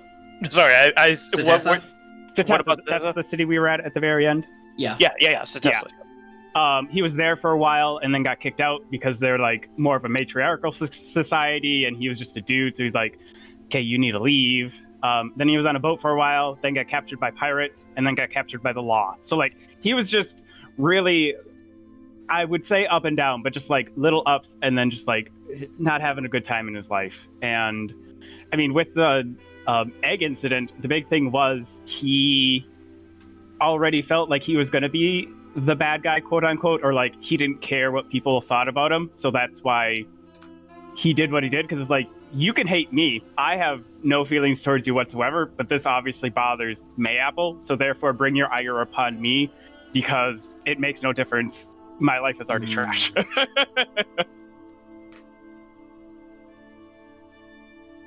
Mine was... Okay, so I actually wrote out an entire, like, 2 to 3 page thing for when Ukrit died of a flashback for me and Sharp to go through. If that came to it, depending on how he died, I had the start be different. Basically, it was like a flashback of like Ukrit was raised in Orskos by the most blood-hungry tribe. We made it with like I forgot it by now. I forgot it too. But it was like a very brutal, savage tribe who was hell-bent on war and training and stuff like that. And he was not into it. And so he was like the son of the chief. and or of like the mate. So there's like they're more matriarchal also. So like there was the matriarch and like her husband, and he was like constantly being like, yeah, it's the blood something tribe, and I can't think of the second word anymore. It's been so long. Blood Claw or something like that. Yeah, Blood Claw. So he was constantly abused by his dad through like training and stuff like that. So like he had like permanent scars on his wrists, like where like blood had like soaked into it. And then eventually like something happened where like there was a big battle coming up, and we worked on this with Sharp. Or I sure worked with this Sharp because Sharp's like, well, I want to introduce these gnolls into the here, and we're like, okay, yeah, so we'll make it instead of like a tribe or like people of Akros or something. It was this gnoll thing, and he like got knocked out right away in the fight as a young boy, and so he was woken up by missionaries who were traveling to that Heliod's temple, and so he like was saved by his father on that pilgrimage to Heliod's temple, and like eventually got like removed from this world of like where he was constantly abused to like this world where like there was opportunity and education and all these things to have him have a great life. So he that's mostly like that's his like most early child, and then it was just pretty standard from there on. He went through educational stuff. That's why finding the harpy eggs was such an emotional touchstone, because we just had to kill their parents. No one was there to raise them. They were just abandoned in this shitty cursed life. I was like, shit, this is exactly what Ukrit went through. So he's like, I'm adopting every last one of them. And then so he could raise them all as actual like members of society and get what he had. Mm-hmm. So someone could be his dad, or like their dad, like mine was for me. Also, he had a lot of like visions, and he would have ended up being like a pretty important part of his tribe if he hadn't had that happen, because he was a divination wizard, so he would get like visions constantly. And he like there's like a I forget what it's called, but there's a lake in the middle of Orskos where Heliod's like the sun shines into it basically, and people can see like get visions and like prophecies from there, where like the main like tribe lives. And so like he's gone to there before, and he basically sees Ravnica, which is just a never-ending city. Then that's where like these visions keep coming, and like it keeps driving him now. Okay. That's cool. So he actually I made it subtle because I did not want to deal anything with Orskos, because he hated everything to do with that past. And views all of them like his same tribe, because he's obviously got trauma. That's funny. That's the way that worked out then with that lake that you see visions in, because when you got the eggs, there was a little pond that you saw visions in. He said, and I know that one wasn't actually visions. I think that was just hallucinations. It was poisoned, yeah. But it was like, what do you want to see? So it also became like what he had saw, but like that also morphed into like his direction in life. Yeah, of like what he wants to. He was constantly like that. It was so good. I gotta say, I recommend this. Play a character who's not in touch with reality at least once. It is so fun. All of my characters? Yeah. Well, Igor, I think both Igor and Ukrit were like in their own reality, where they had like this very like specific lens that they saw the world in.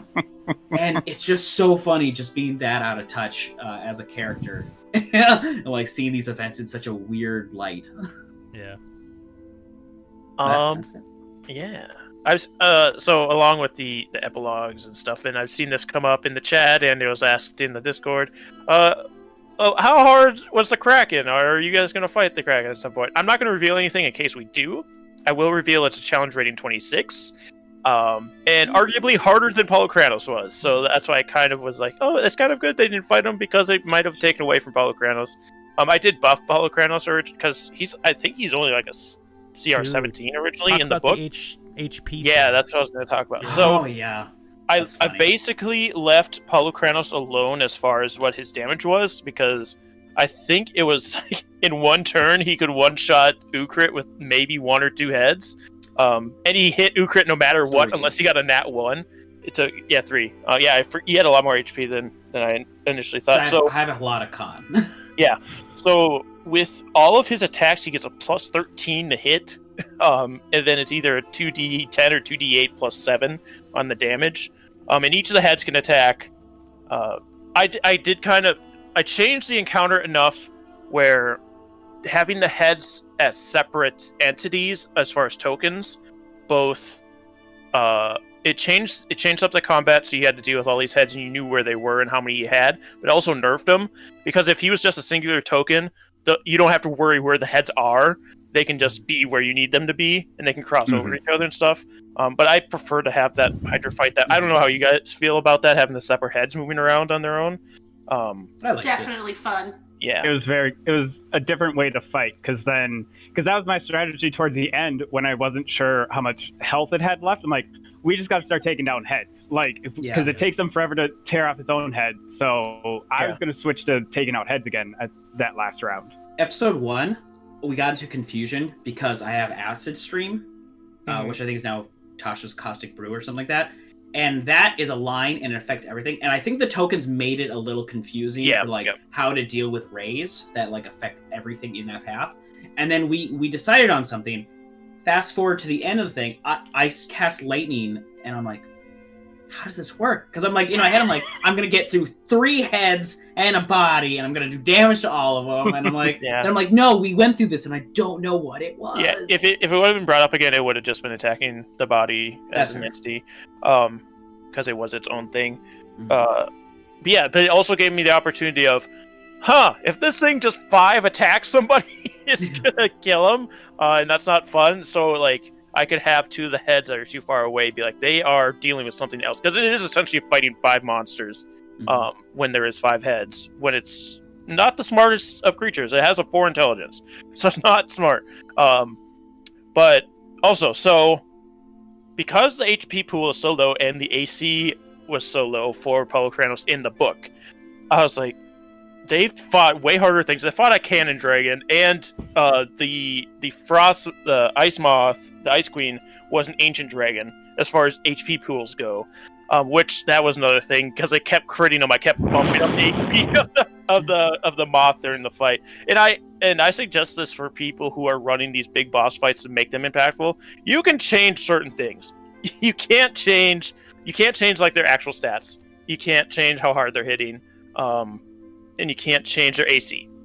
Otherwise, a lot of the bosses, I just made a stat block. I'm like, these are a lot of cool things it could do. I will choose what things it can do and can't do for as far as attacks within that moment. If it's just kicking their ass, don't have it use these attacks anymore, and that kind of stuff. But with Polukranos, its AC was 20, and it had the health pool of Tiamat, which is 615, but I had gone into that fight going, this fight lasts until the break, is how this works. Until it is satisfying, this is how long this fight goes. They did over 900 damage to it by the end of it, with the Axe of the Gods alongside of it. So it did a ton of damage. And when it got stunned for the second round, I'm like, they've won. So I feel fine with letting them win this. And I think they felt satisfied. Hopefully you guys felt satisfied from the outcome. Oh my god. It absolutely felt like one of the harder battles. Oh, I want to say, I wanted to reveal what the 2 hard battles I thought were. The first one was the Medusa fight, because it was almost a TPK. And that made me go into the Knoll fight thinking I was going to die. Because I was like, oh, he finally bumped up the encounters. We're going to get screwed. But the Knoll was before the It was the other way around. Oh, yeah, no, never mind. I thought that was going to be bad, and it wasn't. I don't know why I keep doing that. Was it the Ice Queen? The Ice Queen was after Medusa. No, Ice Queen I felt comfortable with. Because I wasn't in combat. I wasn't in close quarters, so I was fine. The Knolls got destroyed by spike growth. I think it was... Well, those are actually Knolls. Yeah. Oh, the other one was Polukranos, because between Thassa's wave and the 2 heads that did hit me, I went from 50 to 6 in 3 hits. And I was like, I can't be doing this. There's no way I'm going to get to paralyze this thing. It's going to fucking murder me. I need to just run. Sorry, Igor, you're no longer hasted. Goodbye. And I turned invisible and ran. So it felt satisfying because when I got that paralyze off, it was a critical moment. If I hadn't, I think we would have came out much worse. That haste And, was big, though. It allowed oh, me to yeah, do absolutely. so much damage. Because the dragon fight, I was like, I'm not doing anything. Why am I not doing damage? I'm a wizard. Why does everything I have suck so bad? And we got to that point, I'm like, he's gonna do more damage with that extra attack than I am with anything. I'm just gonna haste him, learn to haste, give it to him, and have him do extra crits on this thing, like, per turn. So, like, yeah, without that paralyze, it felt like a good battle. Like, it just felt like a good battle between the heads, the gods, the key paralyzed, the fact that we couldn't get close to it without it hurting us, the fact that we got a health pool, but immediately the things like attacked me and just guarded that whole thing the whole time, so no one could heal. With the one healing bonus we got, I don't know, super good. I keep extending a lot. I think it's because I really enjoyed this game. Dude, So I just keep wanting to talk about it. Yeah. Luke, Oh, so good. fucking good, dude. Yeah, it's a very fine line when you're doing that too with the HP pool buffing. You don't want to overextend and just be like, it keeps having more, and that's just gonna kill you. Because you want the encounters to be hard, where there is a threat of death, but you as the DM can win anytime you want. You can win, quotes. You're not trying to kill your players. That's not this kind of game. You're trying to make a story out of it and make it entertaining for the players and alongside the viewers as well with a stream. Because if I really wanted to, I could have just killed them all in a couple turns. But yeah, it's about knowing when to pull your punches, that it's still hard, but it's not going to just be unfair. Especially because they're level 8s going up against this thing that was above a CR 17 at this point. So... CRs are broken. Yeah, CRs don't work correctly unless you do like a ton of encounters a day. Which is why I didn't feel bad about giving these really high CRs to these lower level players, because that was their only encounter most of the time. I did whittle them down with the waves of enemies to just like eat. That was also good. Yeah, those were just used to eat up some of your abilities and some of your HP, so you weren't just going in full force. Because you would have just absolutely destroyed that thing if you had everything, especially with all the planning you guys did. So. I mean, having the 2 waves of enemies beforehand, I think, was key, because I had to burn up half of my ki so that we wouldn't die during those fights. I mean, like, I was very judicious about it, but it was like, I gotta do something, because if Ukrit and Amelia run out of spell slots, we're absolutely screwed. So, like, I can use up some of my stuff now. It's less important. But I thought the Paulo Kranos fight, excellent. Very well balanced. Really well done. Very cinematic of us, like, flying in. We get that one off, like that one spell resistance off as we blast him. He hits us. We're almost dead. We save, we float down, and then we have to run to him while he's off in the distance. Like, you get the trees going by, and then the enemies, the waves of enemies. It was just a good cinematic battle. Yeah. I'm glad I was able to narrate it well enough for it to come off as such. It shows that you tried hard on it, on the game in total. Yeah, and Paulo Kranos was. I don't want to say he was the inspiration for the entirety of the campaign. The Hydra fight at the first session was what spurred the idea of this campaign. I was flipping through the book when I bought it. I'm like, I like this Hydra. I want somebody to fight it. It'll kill them. It'll be funny. And then I'm like, well, it's very narratively satisfying to have the thing that killed you all in session 1 is like a buffed up version of that is what you kill at the end. Yeah. So that's how that. Revenge. Yeah. Yeah. I also just remembered another really fun moment of Igor and Dairim just Terminator running through the forest when Igor was cursed by Mogus. Oh, excellent. The giant. I love that giant too. The Doomwake giant. It was so good. Staring us down like, hey, you guys Just do watching something. Come on. Do something. Ukrit just completely misses this entire event.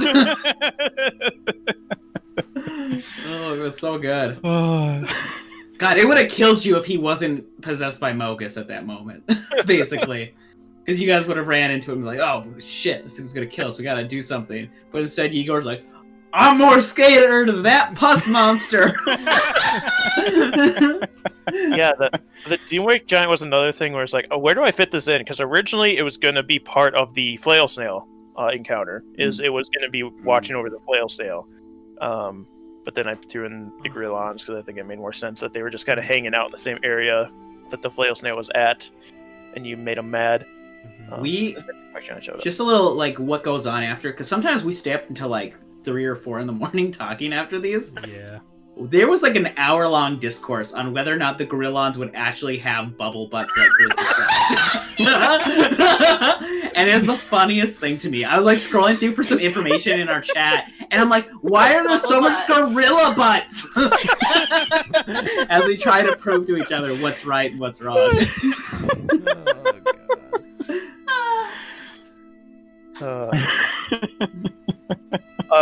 I will say, this might not be as much for you guys on your end, but coming up with, like, I got a little lazy with the music towards the end, but some of those fights, coming up with the sound effects for the musics, I love, obviously, but, the Ice Queen, I use Sirenscape, I use for a lot of the beginning of the campaign, and then stop using them because the music started getting not as good.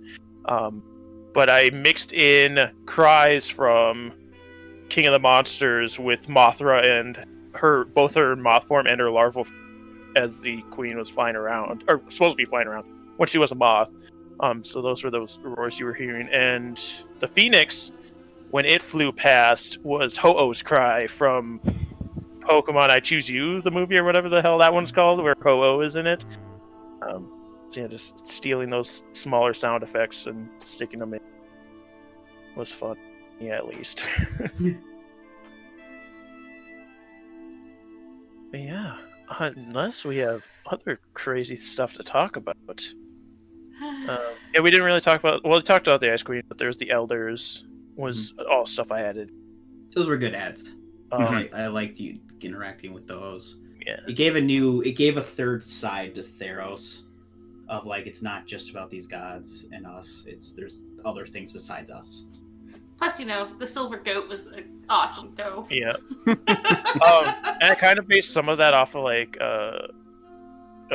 Asian influences, because there's the Phoenix and the dragon, which is what the Ice Queen was supposed to be originally. Have a thing that go together. And I think the goat is in there as well somewhere with that. I can't remember what I looked up for all of it. I think it's technically a chimera. Is it Feng Shui that does the dragon and the phoenix or something like that? I don't know. I can't remember what it was. I don't want to talk too much about it because I don't know enough about it. I know there's 4 typical gods, because like in Beyblade, you have the dragon, the chimera, the phoenix, and the tiger. Oh, you're thinking Chimera was actually another monster. It's I thought about Turtle. throwing at you guys at one point. But Steel. Turtle crosses over into chimera. Yeah. In the old Japanese lore, at least as far as I remember. But yeah, so the Ice Queen was originally a white dragon. But we already have a campaign that heavily features a white dragon, and I didn't want to step into that territory. As well as Grizz, like, no more dragons. I'm No like, more okay. dragons. No baby dragons. I don't want no 1,000-year-old dragon. I don't want no baby No more dragon. time wizards. None of I don't it. want no black eyes. I don't want no red eyes. I don't want no blue eyes. And they're like, well, No I dragons. guess I could make her a moth, and I really like that aesthetic, so I'm kind of glad that she ended up not becoming a dragon. She still had her horde, that kind of stuff. Other than that, I think that's everything, unless anybody else here has a question. I think we can round her off. I got it all out of my system. Thank you all Rip for this game. the wonderful support throughout the entire series. Seriously, so much love to all of you, and thank you, Sharp, for putting together such a fun game. Of course. Thanks for having me. Yeah. Thanks for being in it. Yeah, again, this was... Good I group. was like, I wanted to put all my DMs in a campaign to, one, thank them for running games for people, and also so I can kill them with a Hydra in the first session. Yeah, it was good to actually play a character for once. Yeah. Mhm. And then Cam came in as not one of my DMs and did an amazing job, so I'm so glad that you did as well. Oh my god. Well, if I ever run a one shot for the show, I'll make sure There you we know go. that. Yay! In the chat, we had our minimum of one dragon. We had the cannon dragon, Yeah. so we got a dragon in. I don't know but if it you was were going to unique say. enough that I Oh. think it was good to have in there. Yeah, I don't know if you were going to say originally before we got Chem, we were gonna. I think Sharp was going to have Equa, and I'm thinking about it now. I'm like, I don't think we would have gotten anything done. I don't think we would have gotten anything done if that was the case. Instead, I know. Yeah, Chem. I'm like, Chem will keep them in line. That's, Personality's not that strong. You picked the wrong girl. But yeah, before we start talking again, let's end her off today. Thank you all so much for joining us.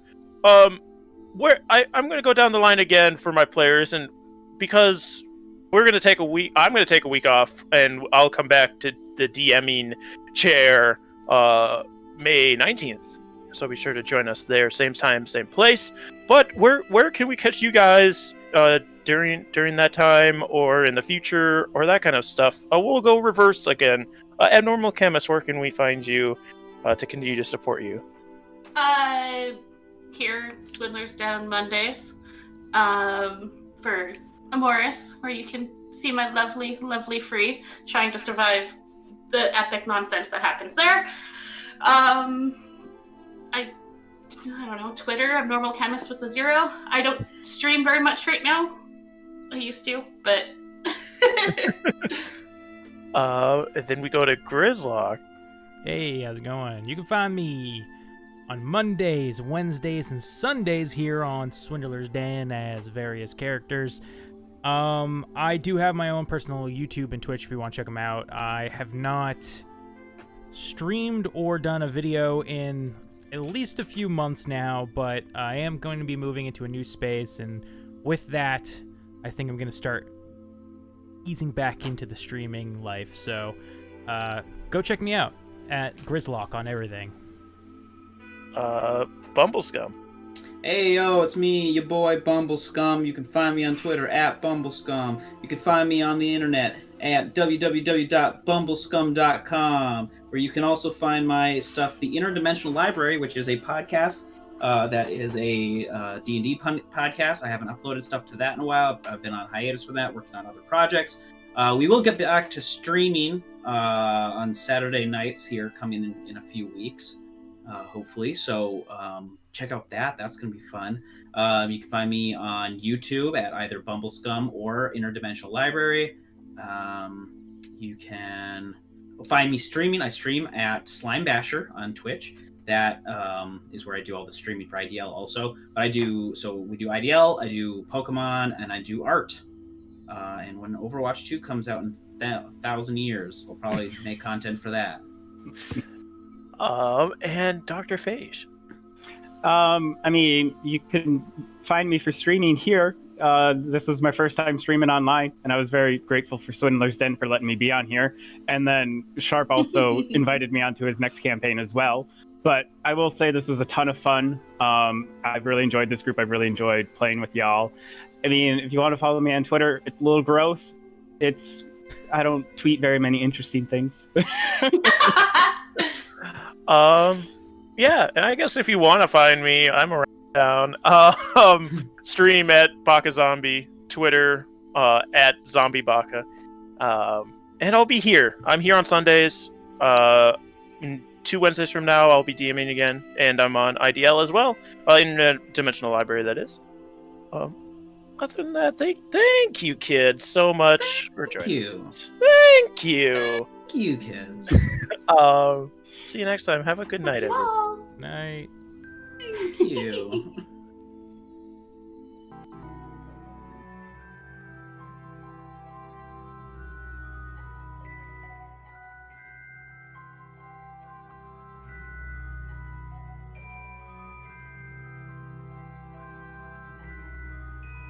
We bow to she who wears the crown. Let the world shiver with dread. Clad in winter's whitest gown, her snow enshrouds the dead. Her fury sheds but frozen tears as grey clouds issue forth. Her wind across the wasteland shears, bringing blizzards from the north. Ice-kissed flowers caught mid-bloom, beauty kept in all its grace. Summer's gone to its silent tomb, stilling in her cold embrace. All the world in winter's white, sheathed in sleet and ice, set upon never-ending night, she conjures paradise. Behold her everlasting rhyme, see how it covers all. Weep not for those she traps in time behind her glacial wall. Sovereign of summer's lost, general of winter's war, long live the queen of cold and frost, may she reign forevermore. Icewind Dale, rhyme of the Frost Maiden.